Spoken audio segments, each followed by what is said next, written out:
the entire way that I cook, my entire outlook on food is just balance, which you wouldn't think when you think about the food that I put out there, right? Like Japanese, Mexican, fusion food. What sounds balanced about that? But it's in the flavors itself, and it's in this basic principle that no matter what you make, even if you, the home cook, is not necessarily technically proficient in executing the dish that you want to make, as long as you have balance and contrast in all the right places, you have sweetness, you have saltiness, you have fat, you have acidity, you have crunch, you have gush.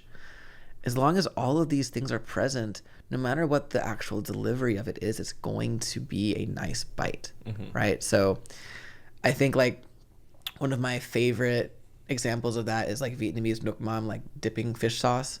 So it's fish sauce, lime juice, sugar, water, Thai chilies, garlic. It's funky, it's acidic, it's sweet, it's salty, it's pungent, and so many different elements balance each other out, right? And then you're dipping it with like fried spring rolls or fresh spring rolls, right? Or any number of things. But it's this balance doesn't necessarily mean it's not potent.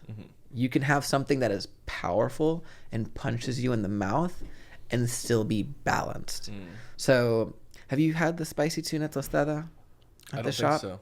So it's a fried tortilla, the pureed guac, bluefin tuna just mixed with little Kewpie, and then our chile de árbol red salsa.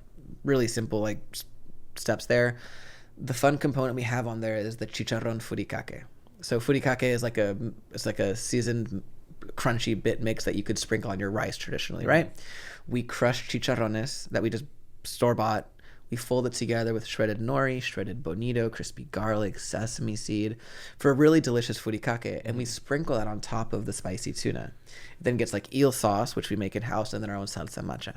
But what you have here is this textural contrast, not just flavors, but textures. You have crispy tortilla, creamy puree of guac, nice, firm, delicate tuna, more crunch on top with the chicharrón furikake. You then have spice, but you also have the sweetness from the eel sauce. You have smokiness from the pork, and it's punching you left and right.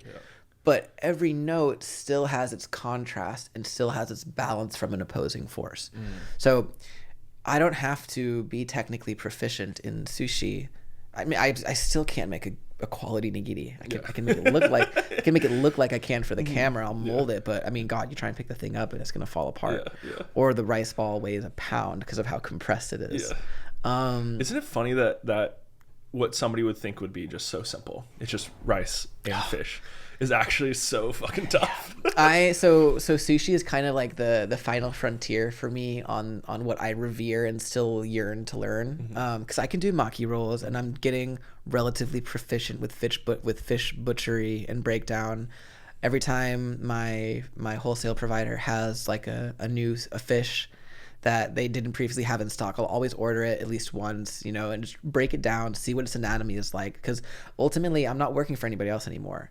So if I'm not the person who's choosing to bring in fish to have fish broken down in house, I'm not going to get that experience.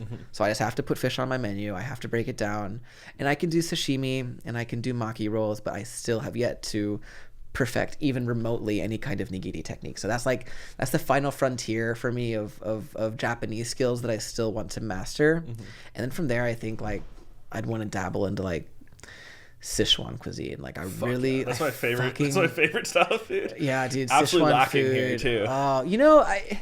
Yes, in diversity, but we do have some acceptable spots of good quality. Yeah, House of Three Gorges I love. House of Three Gorges is great, and I'm sure we've both had the jumping pepper fish there. So good. Yeah. The mabo tofu is great, and then the garlic eggplant's always a banger. Awesome. Yeah. Have you had the crispy pork intestines? No. Have the crispy pork intestines.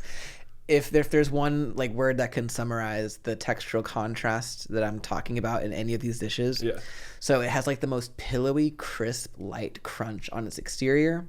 Then it has this soft, gooey gush right away. Not like a weird there's no stomach bile in there. It's just the texture of the meat itself just kind of gives. So you have this it's like a fried donut almost, like crispy exterior and then soft, pillowy give. And then it's just stir fried like you would any other Sichuan stir fry, like a ridiculous amount of chilies, cumin, celery, onion, jalapeno, things like that, and just just stir fried on the plate, dig through the chilies to find the pieces of meat. Yeah, I think Sichuan cuisine is probably the most the most interesting thing I've found right now that I would love to like learn professionally if I were to step away from this whole Japanese Mexican experience. And be sick too, just to like go to fucking Chengdu and like go like actually experience it, do research, like that would be really cool.